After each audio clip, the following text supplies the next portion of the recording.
Hey everyone, and welcome back. Today, we're diving into a story that didn't just make headlines, it shattered them. Forget politics for a second.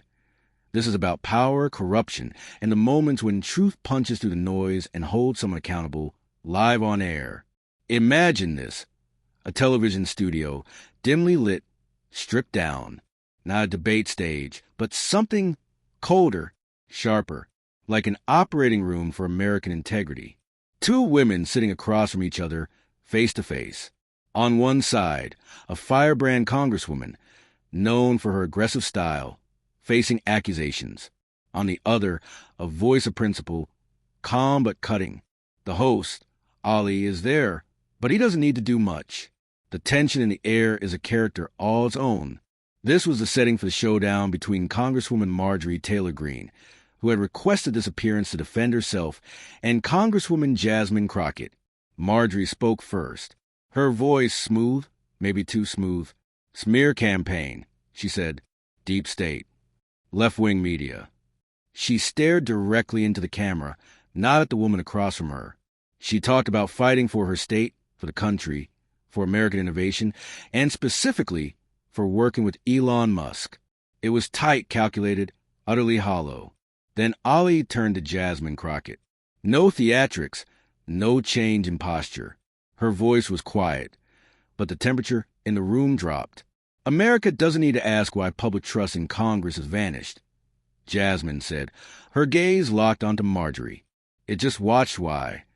And then she laid out the timeline. You met with Elon Musk. 3 days later, you bought stock in his company. 2 weeks after that, the administration rolled out a new federal plan that sent that stock surging. It wasn't an accusation. It was an exposure. You didn't come here to explain, Jasmine stated. You came to disinfect. The air went tight. And then came the question that would echo for weeks.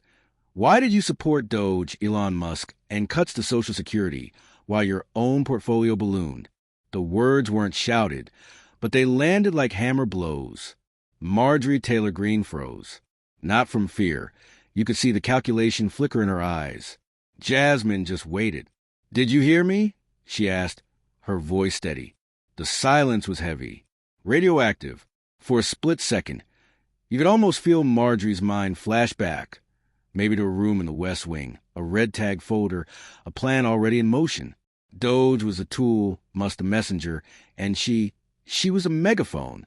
They needed someone who wouldn't blink. She blinked now, but when she spoke, she shifted tactics. It wasn't defense. It was an attack. Cute question. I represent Georgia, not some fantasy land. She talked about infrastructure, about needing Musk's map, about keeping America competitive. Social Security reform? Strategy, she called it. Ensuring the strong don't get shackled. Heavy words, designed to overwhelm. But Jasmine Crockett didn't budge. Her voice, calm but sharp as a blade. You're not building tracks, she countered. You're selling tickets to a train you know is off the rails. And then came the receipts, tied not just to stock charts, but to people. 6 Georgia libraries shuttered. 3 health clinics with reduced hours. 2 meal programs suspended. All while DOGE got $860 million in federal grants approved by a subcommittee she chaired. You met with Musk. You bought stock. You pushed policy, Jasmine said, her voice never cracking.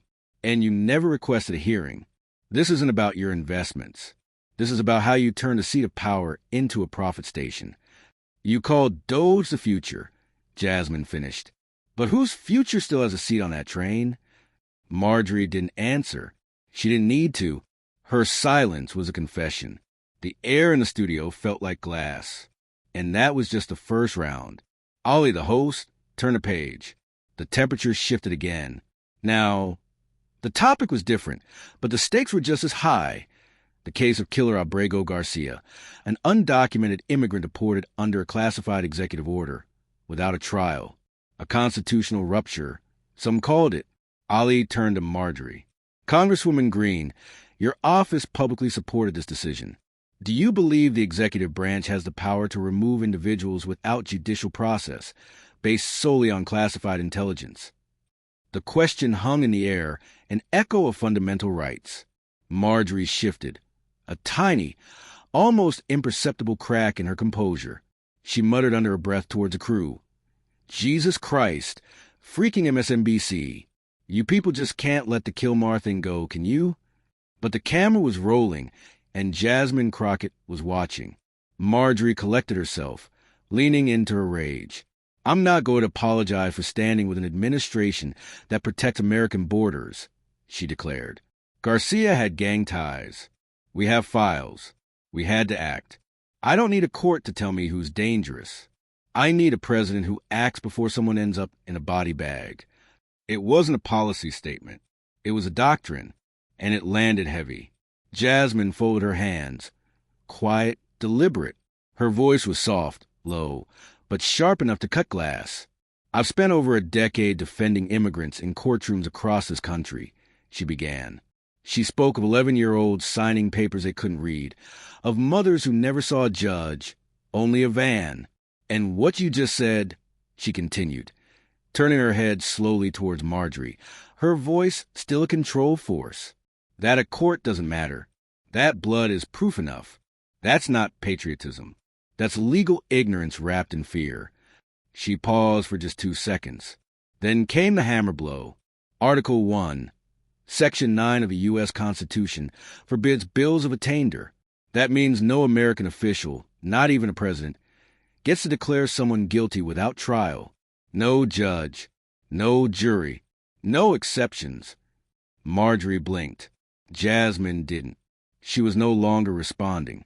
She was dissecting the core of American law. In 2001, Jasmine continued, citing a Supreme Court case, the government cannot detain or deport indefinitely without judicial review. She leaned forward, not aggressively, but like someone performing surgery. You call Garcia a threat, but where's the evidence? A press release? A whisper in the West Wing? You say we have files? Then bring them to court. She paused, taking a breath. You call this justice. I call it vanishment. The tension wasn't just political anymore. It felt spiritual. Jasmine tapped the table once. You say you don't need a court. I say the court is the only thing between democracy and disappearance. Marjorie's lips parted, but no sound came out. The argument had moved beyond law. It was now about morality. Jasmine finished, her voice unwavering. If due process dies in silence, then the Constitution dies with it. And if you're okay with that, then you're not protecting America. You're auditioning for a different flag. No one moved. The producers didn't cut to commercial. The air itself refused to move. Then came the rupture. A woman in the audience touched a tissue to her mouth. A man in the back crossed himself, instinctively. Marjorie finally spoke, her voice trembling, not with sadness, but with cornered fury. You think quoting the Constitution makes you better than me? She snapped. You think reading off statutes means you understand how the real world works? She lashed out, talking about families who don't want their kids stabbed, about not living in theories, but in neighborhoods where people die. I didn't come here to debate with a TV lawyer, she finished, her voice cracking. Jasmine remained still. Then she leaned forward, not raising her voice, but tapping her mic once. She looked directly into the camera. I don't need applause. I need accountability. She looked back at Marjorie. You want to protect America? Then start by protecting its laws. Because the second we start skipping courts, we're not a nation anymore. We're a company with a gun. The studio collapsed into silence. But that silence didn't last. Because while the room held its breath, the broadcast feed was still rolling. And America was watching and dissecting. Within minutes, that final line, "We're a company with a gun," was everywhere, viewed millions of times. News networks scrambled. And then, just 4 minutes after the silence fell, a leaked document hit the inboxes of every major journalist in Washington. The headline was stark. DOGE Subcommittee Brief, February 4th closed session audio. Someone inside had recorded it. Ali's earpiece lit up. His face remained calm, but his eyes fixed on Marjorie Taylor Greene. You may want to hear this, he said, his voice low. And then The audio played. No visuals, just voices.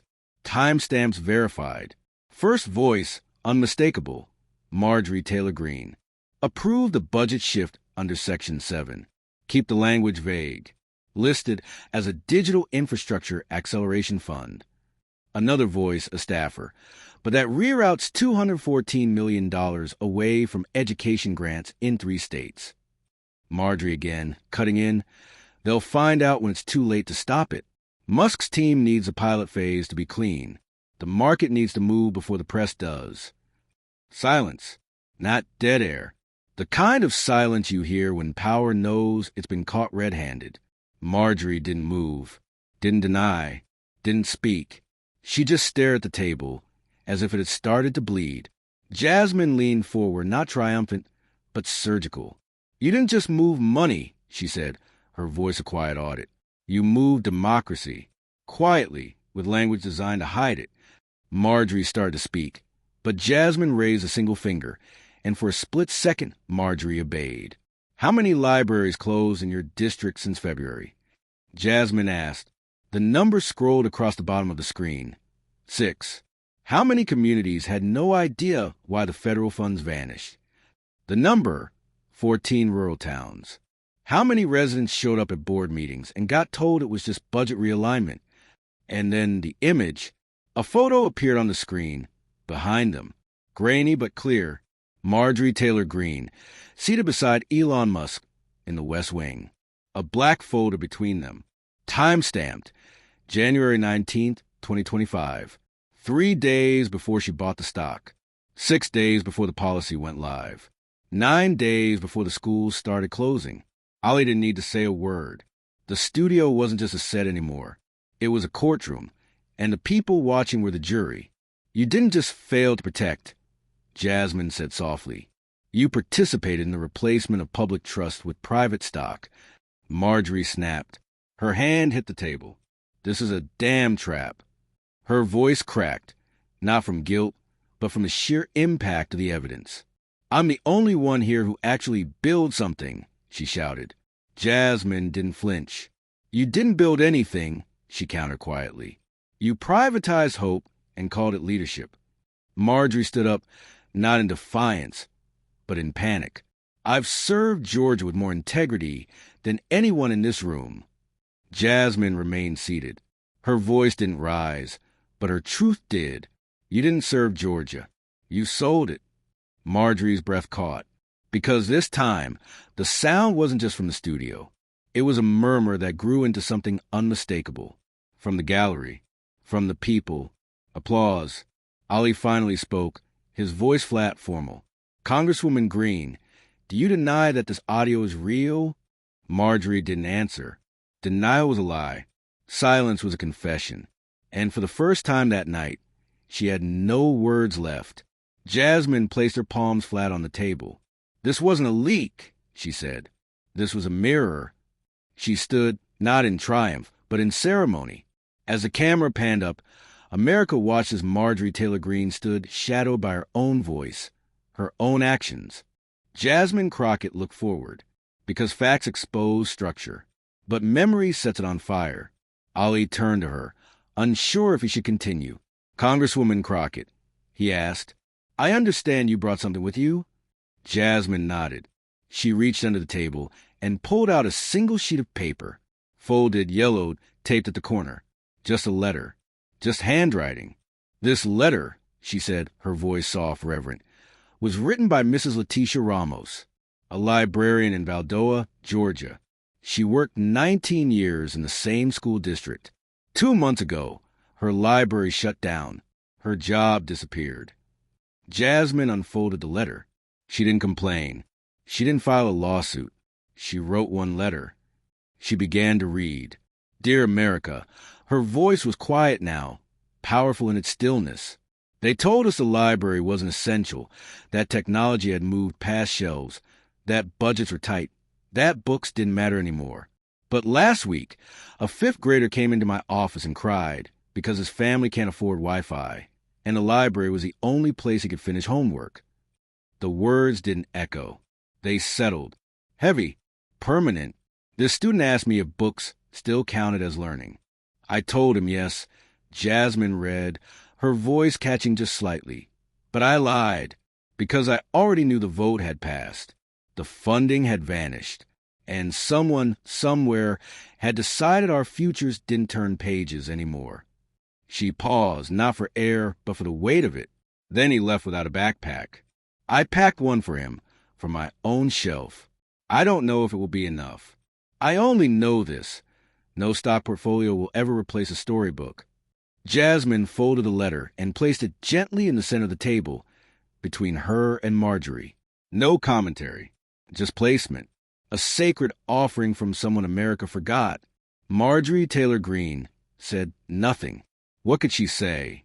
A librarian from 1,000 miles away had just dismantled her narrative. Jasmine turned to the camera, her voice sharper now. There are people watching who've been told corruption is complicated, that ethics are gray, that decisions like these are beyond their understanding. She placed her hand on the letter. They're wrong. Power that forgets its people is not leadership, she stated. It's betrayal with a press team. You talk about economic acceleration, innovation, private partnerships. Jasmine continued, her gaze holding the nation. But none of those children crying outside shuttered libraries have ever seen a tax credit or a Tesla. She leaned in. Every policy has a face. Every trade-off has a name. And every closed door has a child stand behind it, wondering why the adults disappeared. Marjorie Taylor Greene didn't blink. Blinking meant letting it in. But Jasmine wasn't finished. She reached into her briefcase again. This time, a photograph, not high resolution. Just a school hallway, empty shelves. A single note taped to the wall. We ran out of books. Ask your parents to check Walmart. Jasmine held it up, not dramatically, just long enough for the camera to see. Walmart replaced the library. Silence. Then she brought out one more thing. A folder, not a replica. The original, stamped, annotated, government seal intact. This folder, she explained, belonged to Michael Hartley, a government analyst. 3 years ago, he flagged policy memos from the DOGE subcommittee. Budget language didn't match public statements. Digital infrastructure funds ballooned. School support shrunk. He reported it. He was transferred. He left the agency. Last week, Jasmine said, her voice dropping, sharpening. His sister sent me an email. It wasn't a request. It was a warning. She told him Michael Hartley died by suicide last fall. He left no note, just this folder. Titled, They'll Never Listen Anyway. Marjorie's hands tensed, not with guilt, but with fear. Jasmine laid the folder flat on the table. No flourish, just wait. It documented instances of staff being instructed to bypass educational funding protocols for private technology contracts. Ensure justification is framed as data modernization. Remove references to school programs, she read from a page. Accelerate payment clearance before public briefing. Do not delay based on audit pushback. She looked up at Marjorie. You didn't forget the public. You erased them. Marjorie opened her mouth, but no sound came out. The data had fingerprints. The policies had casualties. Ali spoke, confirming the document's authenticity. Congresswoman Greene, your name appears on 4. Still silence. Jasmine pressed again. I don't need you to admit guilt. I need the country to see what happens when loyalty to billionaires outruns loyalty to children. Her voice dropped lower, turning to camera. This isn't about party. It's about pattern. There's a pipeline in Washington. It doesn't carry oil. It carries favor. And every time someone like Greene says she's fighting for the people, that pipeline gets longer. And every time a school closes, that pipeline gets paid. She stood again. You call it innovation. I call it engineer betrayal. She turned back to Marjorie. You call me Hollywood, she whispered. I don't need a script to tell the truth. For the first time all night, Marjorie looked up, not in defiance, but raw desperation. You think this is easy? She snapped, her voice cracking. You think it's simple? You come in here with your folders and your quotes and your sad letters and think it makes you clean. She talked about families with no electricity, no food, about getting screamed at in diners. Don't pretend like you live in the real world while I'm out there. Jasmine's response was quiet. Final. Real-world pain isn't a shield for real-world betrayal. Marjorie sat back, not in protest, in collapse. The reckoning had started. No one moved. Greene sat frozen. Ollie lowered his eyes, the way you look away from a flag being folded. And Jasmine, she stood still, not in triumph, in testimony, because this was never about a takedown. It was about a memory. She stepped around the table, her hand still on the folder, and picked up one last object. A chair, wooden, worn, unremarkable, not a symbol, a fact. She placed it quietly to the side of the desk. This chair belonged to Leticia Ramos, she said, the librarian. She used to keep it behind the counter for kids who came in early. They'd sit, eat breakfast, and read before school started. She left it when they closed her library. Jasmine continued softly, said it didn't belong in a storage unit. A long pause. The district threw it out. A janitor pulled it from the trash and sent it to me. She said it wasn't furniture. It was continuity. Ollie started to speak, but Jasmine raised a hand. This isn't about me or her or Greene. She turned back to the camera. It's about what remains. Her voice dropped. America doesn't survive because of press releases or data dashboards. It survives because people remember, because someone somewhere refuses to look away when the system says move on. She stepped aside, leaving the chair alone in the frame. Then, in the back row of the gallery, a hand rose. A boy, maybe 10 years old. Hair slicked, tied too big, holding a folded piece of paper. Ollie signaled. The boy walked forward. He wasn't on the schedule. He wasn't supposed to be part of the show. But neither was Justice. He walked toward the chair, looked at Jasmine, then at the audience. My brother used to sit in that chair. The room froze. He said if he ever didn't make it to high school, the boy whispered, placing the paper on the seat, someone should still tell the truth. He looked at Jasmine one last time. You did. He walked back, not waiting for applause. No one clapped. No one dared, because silence was the only sound big enough to hold what had just happened. Jasmine stepped back to the desk, picked up the folder, then the letter, her voice quiet, final. This wasn't a debate. A pause. This was a reminder. Another pause. That power, no matter how loud, still answers to law. She walked off set. Ollie turned back to the camera. His voice didn't rise. This has been a special edition of The Ledger. No outro music. No credits. Just the image of an empty chair. A folded letter. A file folder. And the red on air, light, going dark. And across America, millions sat in silence. Not because they didn't understand, but because finally, someone had spoken the truth out loud. And the room remembered how to breathe.